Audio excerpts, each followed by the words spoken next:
Staying with rugby, the Rugby World Cup warm-up games are done and dusted. Rugby fans now have an idea of who are the informed teams and who still has some work to do before the start of the tournament in 12 days in France. To talk about that and other rugby-related matters, we've roped in sports journalist Khanyiso Tshwaku, who's also a commentator at our sister station, SABC. Tshwaku, it's always a pleasure having you. But let's start with the Springboks. They reminded everyone that they are a force to be reckoned with in that game against the All Blacks, especially. I mean, against Wales, it was sort of expected how they play there. But what have you made of that game, of those two games, and also the combinations that they've tried? Look, at first it was a statement of intent. I think what one needs to look at how the Boks and New Zealand have played. Over the past 2 years, the Boks will win one, New Zealand will win one. I mean, you saw in 2021 when they played in Queensland that the All Blacks won the first test, which was the 100th one, and then the Springboks won the following test. We saw that same pattern emerge last year where the Boks absolutely outplayed New Zealand in the Mbombela, then lost at Ellis Park. Yeah. Now, when you take it back to this year, the All Blacks outplayed South Africa in Auckland, but were outplayed in this thing in London on Friday. So look, there's always, it's like the teams tend to weigh each other up or just give each other leeway. So I think it will be interesting to see whether that particular pattern should continue. If these teams actually meet in the quarterfinals. Remember, they're all in the same side of the pool. Yeah. New Zealand are in Pool A, where they're drawn with France. South Africa have probably the toughest group, where they're drawn with Scotland and Ireland.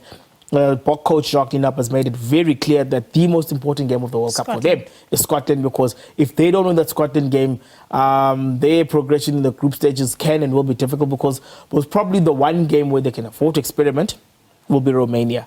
They can't afford to experiment against Ireland, and was probably the team that they pick for the Tonga game to finish the group stages will be determined by the results of the previous games. Yeah. Speaking of things they could try, like let's start up front for the Springboks specifically. Someone like Franco Masters, for example, has been used as a utility. Is this somebody that you believe should start in lock with Eben Etzebeth?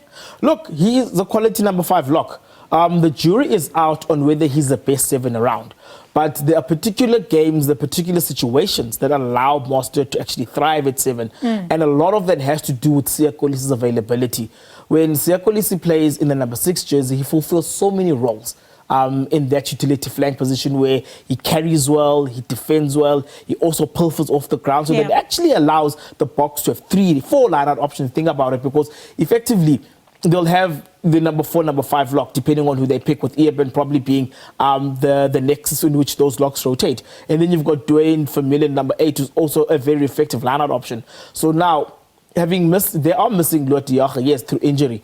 But would you say that the Boks missed Lood de Jager on Friday? Did they miss Lood de Jager in the Wales game? They didn't. They've also got quite a lot of depth at lock that actually allows the Boks to make other changes, where Jacques, before in the departure press conference, I think earlier this month, he actually made it clear that should they lose a player in the lock or flank departments, they will be able to substitute with a back. Whereas if they substitute, if they lose a prop forward or a hooker, they can only make those specific changes. So, I mean, they've built enough depth. What we saw on Friday was probably what we hoped to see when they went to Auckland. It didn't happen. It happened in London. Yeah. I think the key part now is for them to take that momentum through and actually make sure that they start very well against Scotland, because Scotland are a team that simply refuses to go away. Yes, whether they can live with the Boks' physicality is another story altogether, but they're a side that is well drilled, they're a side that is well coached, and they're a side that stays in the game. And those are the last 3 things you want to see from a team in a World Cup game, because ideally you want to get your World Cup off to a comfortable start. Yeah. Another position that is usually polarizing, especially in South Africa, is a back line. So who makes up your back 3, considering how everyone seems to be firing all cylinders right now? Look, it's tricky. It's tricky because you've got Boks could be in for a long day depending on who they play at 13. Yeah, I mean, someone like Andrew Isaias, and you saw the way he played. Like, Manie Libbok seemed to enjoy having Andrew Isaias in a 12.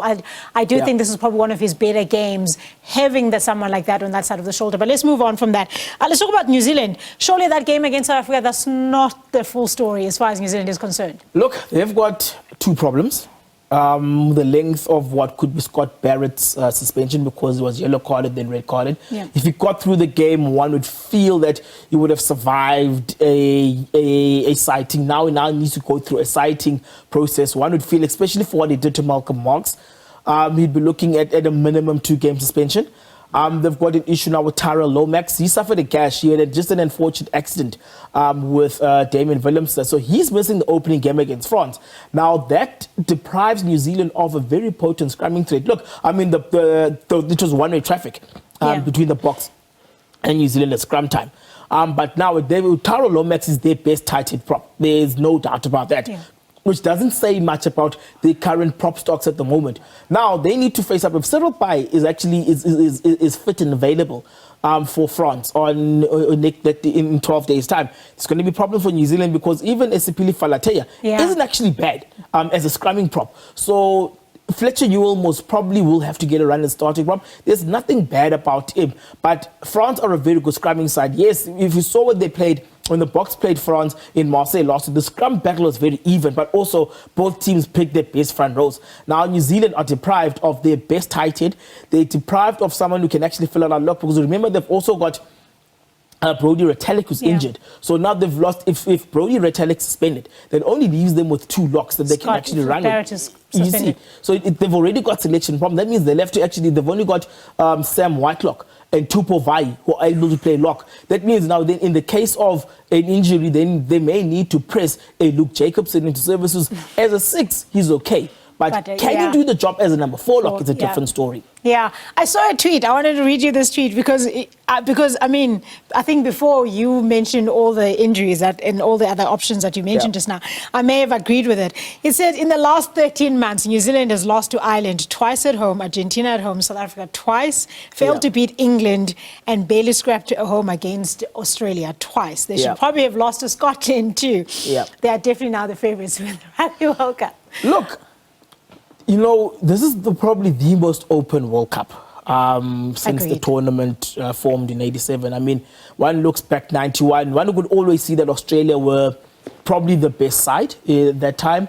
95, the Boks sprung a surprise on everyone, but as those inter-World Cup years showed between 96 and 99, it showed that New Zealand were the best team. But Australia peaked at the right time in 99 and actually then took that form through. England were the best side leading into 2003. So New Zealand were probably the best team, but had one bad outing in Cardiff against France, and that ended them. But if you look at the in-between World Cup years, New Zealand have always been a there and thereabout team, if not the best.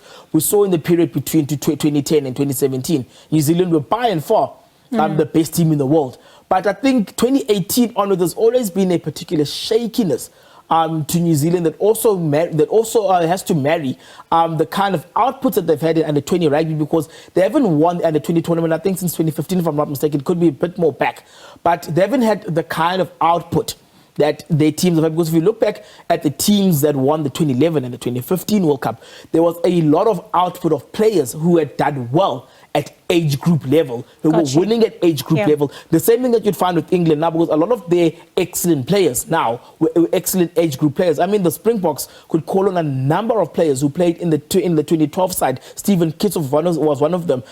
Peter Steph du Toit was one of them, where they could call on players who had actually won the under 20 World Cup, the 20 Championship in 2012. And this is what makes France so dangerous, because they have a lot of players. I think their first group of players won in 2017. They Antoine Dupont in them. They immediately moved them up to senior rugby, and they quickly adapted. So, and a lot of them went to the 2019 World Cup. So they were young, but they got so much experience, and that makes them such a dangerous side. And plus, they're playing at home. Yeah. Speaking of teams, which teams should be on? Because I find that Ireland is usually the team that I would pick as a pre-favorite, but then I know, because they're usually a team that peaks just before World Cup, but then World Cup's usually. So which teams should be concerned right now going to the World Cup? I mean, England lost to Fiji yesterday, which was not a record at Twickenham. So which team should be concerned going to this World Cup? Because Scotland is definitely a team that South Africa, Jacques Nienaber, as you mentioned, is concerned about how that game could go. Look, it's the Pacific Islanders. They will mess up someone's tournament. If you look at how well Samoa played against an understrength Ireland team, but the last thing you want now as a top-tier team is to have the kind of outing that Ireland had, where they now lost Ken Healy. Ken Healy is out of the World Cup. So there's that problem. He's out of the World Cup squad. The squad was announced actually this evening. He's not playing. So now you look at Fiji. You watch that game. You are Wales. Yes, Wales, they've got their own internal problems. But you are Wales. You watch Fiji beat England.